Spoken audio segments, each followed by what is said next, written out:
Hello everyone, my name is Trevor, I go by TheMrTrails, welcome to the channel. In today's video, we have Dauntless 1.9.3, which includes quite a few new features, including a new OMNICELL, a new Radiant variant behemoth, and a brand new hunt pass, and much more. Let's get right into it. Drop a like, subscribe if you haven't already. Takes you 2 seconds, and according to YouTube, that makes my work more valuable. Dauntless is being featured as one of Epic Games' free games of the week. And with this will come along a couple of new bundles, including the Epic Slayer Kit, which will be free, as well as the Elite Slayers Kit, which will come with 30 Days of Slayers Club, 100,000 Rams, 1,000 Combat Merits, 1,000 Aether Dust, 50 Bounty Tokens, 25 Patrol Keys, and a bunch of tonics. And I'll be giving away some codes for this Elite Slayers Kit to people who comment on this video. Just give me a comment saying when you started playing Dauntless. Join the Discord server for all the content and giveaway updates in one place. And consider becoming a member today. For $1 a month, you get ad-free viewing and your name in the credits of videos. But gents, do you like the sound of slimming down your wallet? Then you should check out Exter, the sponsor of today's video. Exter wallets will have you bringing along the essentials, a few cards, a few papers, and a couple of bills. And not only will they stylishly eject your cards, but they will also be protecting them with RFID protection. Exter also has a tracker available in case you misplace your wallet. However, you can also ring your phone with your wallet if you lose your phone. Technology truly is amazing, but you know, if you misplace both, then you're kind of out of luck. Use my link in the description and the comments to support me while fulfilling your everyday wallet needs.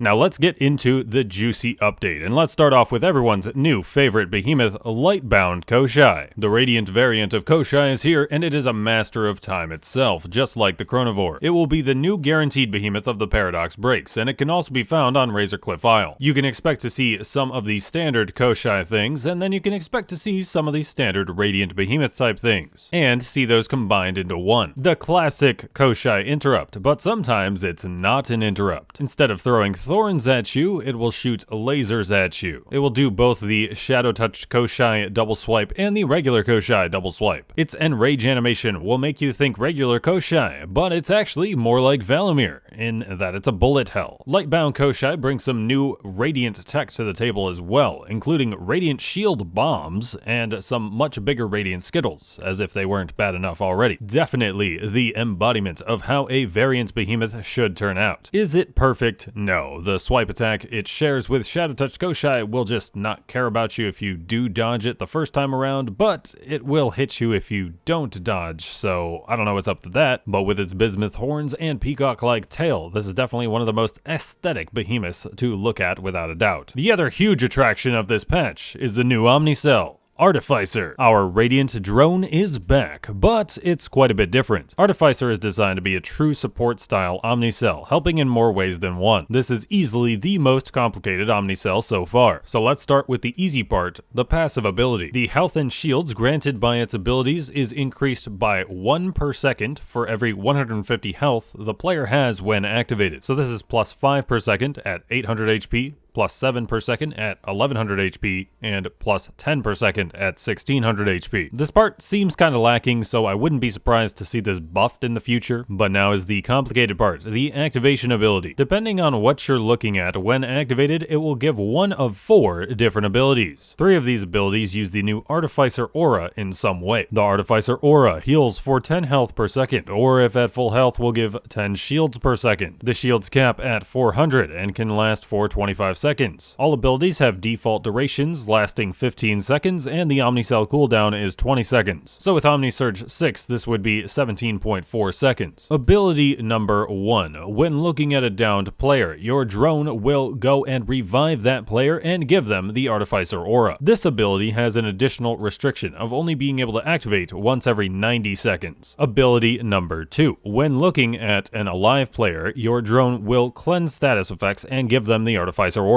Ability number 3. When looking at a behemoth's part, you will mark that part and be able to deal an additional 15% damage from all sources for 15 seconds. The main downside is it's kind of hard to tell what part you actually have marked. And for you math nerds out there, this is a multiplicative damage bonus. And ability number 4. Looking at the ground will spawn a Radiant wall with the Artificer aura, which will also block projectile and beam attacks. With how complex this OMNICELL is, exactly how useful is it? Well, the Artificer aura, to me, it kinda seems hilariously underpowered. Even with tough 6 and 1600 health, getting 20 shields or health per second for 15 seconds is kinda not great. At least when targeting a teammate, you know they will be healed by that much because it will follow them around. For solos, since you can't target yourself, the healing aura will not be very impactful. But is that 15% multiplicative damage bonus compelling enough? And would it be remotely usable in trials? For solos, no, it's not. Even a quick dummy DPS check would make it painfully obvious that Revenant is easily better. The only case I could see this being used in a solo setting is if you can get an additional part break, but the switch to the OMNICELL would have to incur less than 5 seconds of additional gameplay, which is unlikely. But when it comes to a squad, there could be a use for this even in trials, for one person out of a 4-man group. In duos or trios, I still don't see this being that useful. While you will undoubtedly lower the damage capabilities of the one player using it, the amount you boost your teammates by should make up for it. In my dummy check, Revenant versus Artificer with 70% damage was about 400 to 500 DPS lost, but Artificer versus no OMNICELL at all added about 2 to 300. If we were to take this as a multiple of the DPS loss versus gained, then with 3 teammates, you should be giving your teammates enough additional damage to make this worth it. They do have to hit the specific part you marked though, so I can see this not exactly panning out for behemoths with low part health, but could be great against the higher part health behemoths. Overall, Artificer doesn't see crazy overpowered, but should see some niche appeal in both casual and competitive play. Next up, we have a new non-behemoth related pastime. And no, it's not skyfishing. We have glider courses. The Aetherwind glider courses will be available on Conundrum Rocks and the Paradox Breaks. Each island will have 3 courses to try. There will be an easy, medium, and hard difficulty course on each island. The medium and hard courses on the Conundrum Rocks will give you a great view of a new massive feature of this island, being a full bismuth cave. There will be a quest to do all of the courses on Conundrum Rocks given by Honest Oz at the beginning of the island. Starting up a glider course will cost a patrol key, and if you fail, you will lose this patrol key. You will gain the rewards if you complete the track. The glider courses are also accompanied by glider improvements, including an anti-crashing feature and new Slayer's Path nodes that reduce the stamina cost of gliding. Next up, it's fashion time, with the reach of Radiant Hunt Pass and Reward Cache. If you're thinking of making any premium purchases, consider using my supporter creator code, TheMrTrails. Make sure the A is before the I, because I'm the Mr. Trails and not the Mr. Trials. The reach of Radiance Hunt Pass brings us the following new gear. At level 1, we have the Bright Flight emote. At level 5, we have the Shining Armet helmet. At level 20, we have the Revered Light Flare. At level 25, we have the Shining Armor. At level 35, we have the Shining Lantern. At level 10, 30, and 40, we have the Revered Light Banner Plant, Fabric, and Sigil. And at level 50, we have the Gleaming Armor Set, with the Gleaming Veil, Battlesuit, Soul, and Palm. And now for the Reward Cache. The Hunt Pass was very bright, and this is the opposite. The Reward Cache has the Infiltrator set, the armor pieces being the Mask, Shroud, Gloves, and Boots.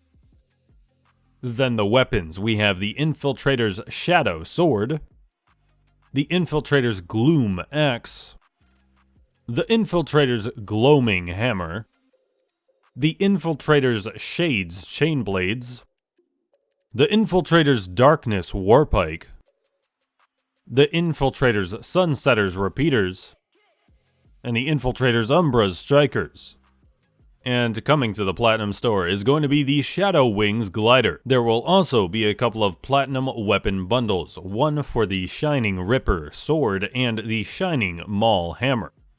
In more major news, there was another round of Chainblade changes that were made. There's a small nerf to the heavy combo's meter generation, about 4% per combo, and the blade spin gets a damage buff from 65 per hit to 85 per hit, which is kind of wildly better. But Chainblades also have a new move addition, being the return of the Swinging Blades combo. However, it's not the combo that it used to be though. it's going to be just the swinging part, and it's going to be performed when holding light attack while doing nothing else. It's also only going to hit for 3 or 4 times now, where it used to hit for 7 or 8. My main issue with the move in its current state is that it's basically only there to try to deal with fauna, in which case the Pangar Lantern is better anyway. But it doesn't really do anything particularly well. You can tell they were a bit afraid of making it too good, but it doesn't have good meter generation whatsoever, and it's pretty bad DPS wise. It would be mildly okay at getting some stagger damage, I guess, but it only deals stagger damage when it crits. So yeah. But I think the main thing I would want out of this move is for it to flow into a combo in some way, or at least flow into itself a little bit better than it does. But for now, it's probably only going to be useful in an Aether Surge event. Speaking of which, leading off miscellaneous changes is adjustments to the Aether Surge event. Round 1 will be a behemoth, round 2 will be a fauna wave, and round 3 will be 2 behemoths. So there's only 1 round of fauna instead of 2, and there's going to be more possible behemoths in the spawn pool of the event. The Nasher shockwaves from the tail slam attacks will now only travel outward from the tail instead of